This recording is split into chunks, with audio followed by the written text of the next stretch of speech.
महिन्यापासून मी वाट बघते की माझी लाडकी बहीण योजनेचे पैसे का येत नाहीत. आज मी विचार केला, आज मी जाऊन बघणारच का मी माझ्या लाडक्या भावाची दोडकी बहीण बनली. म्हणून मी आता निघाले. तर चला तुम्हाला दाखवते काय झालं.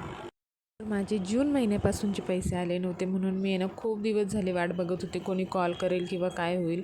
पण कुठून काही रिस्पॉन्स येत नव्हता. आणि काल मी एका दादाचा व्हिडिओ बघितला, ह्या महिन्याच्या शेवटपर्यंत जर आपण काही केलं नाही आपल्या जी आपली योजना बंद झाली आहे त्यासाठी, तर आपले हप्ते पूर्णपणे बंद होऊन जातील. म्हणून म्हटलं नाही, आता प्रयत्न करणं गरजेचं आहे. मग आज मी लवकर कामं आवरली आणि तयारी करून घेतली. लवकर म्हणजे 12:30पर्यंत आवरलं, कारण तुम्हाला तर माहिती आहे 2 वाजता मला नायराला शाळेत घ्यायला जायचं असतं. तर त्याच्या अगोदर मी विचार केला की हे करून घेऊ. तर मी खूप अशी चौकशी केल्यानंतर मला कळलं की इथे ह्या शाळेमध्ये आशा सेविका असतात, अंगणवाडी आहे तिथे. तर गावामध्ये जाऊन म्हणजे मग मला त्या अंगणवाडी सेविका भेटतील, कारण मला इथलं काहीच माहिती नसल्यामुळे सगळ्यात जास्त प्रॉब्लेम होतो आहे. तर म्हटलं ठीक आहे. तर मग आता मी म्हटलं चला विचारत जाऊया, किंवा मग नायराच्या पप्पांना माहिती आहे तर ते मला फोनवर सांगणार होते. म्हणून मग मी मस्त अशी निघाली होती.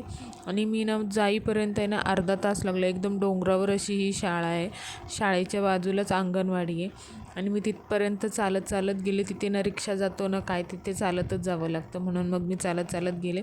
आणि तिथे गेले तर काय, शाळा बंद होती आणि ती अंगणवाडी पण बंद होती. म्हणून मग पुन्हा असा पडलेला चेहरा घेऊन मला परत यावं लागलं. आता मला कळत नाही की मी हे कुठे जाऊ आणि कोणाला विचारू आणि कसा माझा हा प्रश्न सुटेल. कमीत कमी मला हे तर कळणं भागच आहे.